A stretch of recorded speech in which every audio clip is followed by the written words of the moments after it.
And the rhythmic beats of P-Funk, began his career at the young age of 12, recording for a local record label in 1964.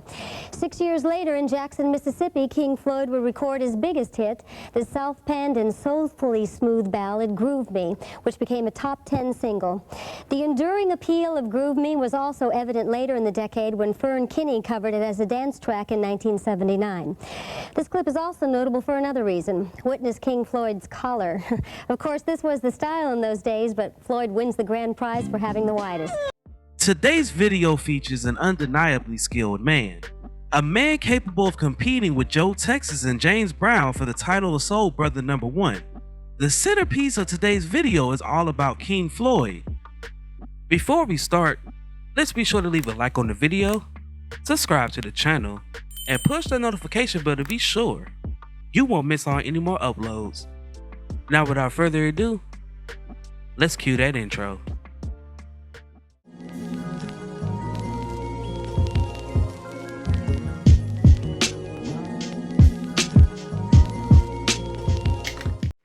King Floyd III was born on February 13, 1945 in Crescent City and raised in neighboring Kenner, Louisiana. In his early teens, he began performing on street corners and became friends with local artists such as Daryl King and Willie T.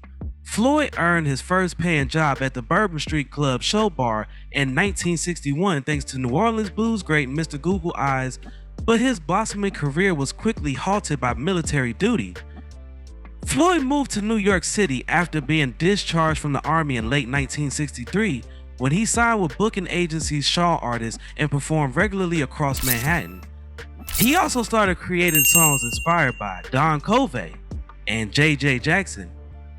After roughly a year, he moved to Los Angeles and became friends with composer and arranger Harold Batiste, another New Orleans exile.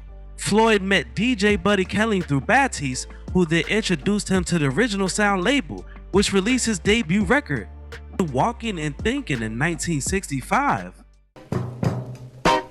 Honey, don't you know that I'm thinking? Floyd's debut album, The Batiste Arranged, King Floyd and Man in Love, was released on Mercury's subsidiary Pulsar in 1967. The record failed to chart, and he returned to New Orleans in 1969 to work for the post office after barely scraping ends meet as a songwriter. Within a month of returning home, he met producer Wardell Quezerku, who was at the time employed by Malaco Records. On May 17, 1970, they headed to Malaco's Jackson, Mississippi studios to record Groove Me.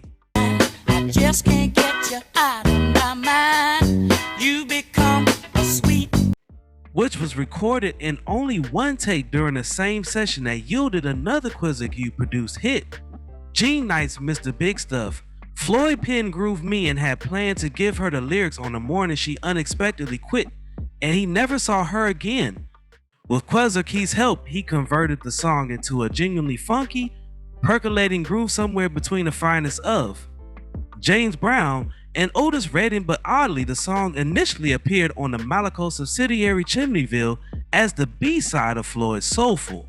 What Our Love Needs King Floyd's screams, tails, grunts, and other panting noises reminded James Brown of his own vocal style. they stick together like a hand inside a glove. Only after New Orleans DJ George Vanette switched the record over did Groove Me begin to receive the attention it deserved, and when a single became a local hit, Atlantic acquired national distribution rights.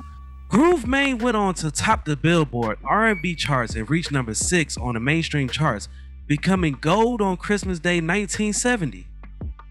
Needless to say, Floyd resigned his civil service job and embarked on a national tour, returning to the R&B top 10 early in 1971 with the follow-up, Got to Have Your Love, which was taken from his self-titled Atlantic album.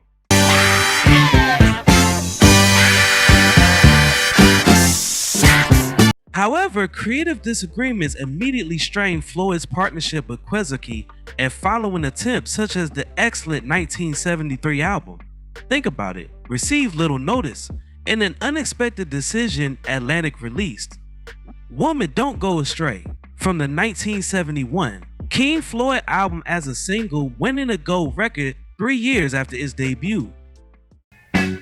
Oh, tell me that you're gonna stay.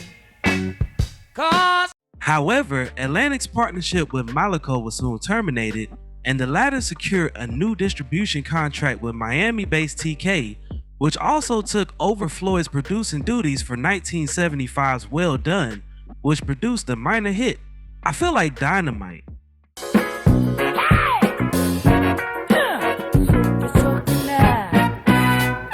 He left Malaco shortly after, signing with Mercury's Dial subsidiary for a one-off single called Can You Dig It? you've got my heart. At the same time, Malaco released Body English, a compilation of his unreleased songs for the label. The rise of disco left few outlets for Floyd's staunchly southern brand of soul, so he returned to Los Angeles in 1978 in an attempt to reignite his career and confront some personal demons when he returned to Kenner 3 years later. He managed a few local gigs and spent a month touring South Africa in 1982. Floyd spent the next 2 decades in and out of the music industry, ultimately releasing a new Malaco album, Old School Funk, in 2000. None of his subsequent songs were as successful, as disco ruled the charts for the rest of the 1970s. Floyd did, however, receive credit for it. Boombastic with Shaggy recorded in 1995 and became a huge success. However, his song, Don't Leave Me Lonely, was heavily sampled by the Wu-Tang Clan for the song, For Heaven's Sake, off their album Wu-Tang Forever. On March 6, 2006, King Floyd passed away at the age of 61 from complications of a stroke and diabetes. Now, before we go, I have a question for you all. What is your favorite song from King Floyd?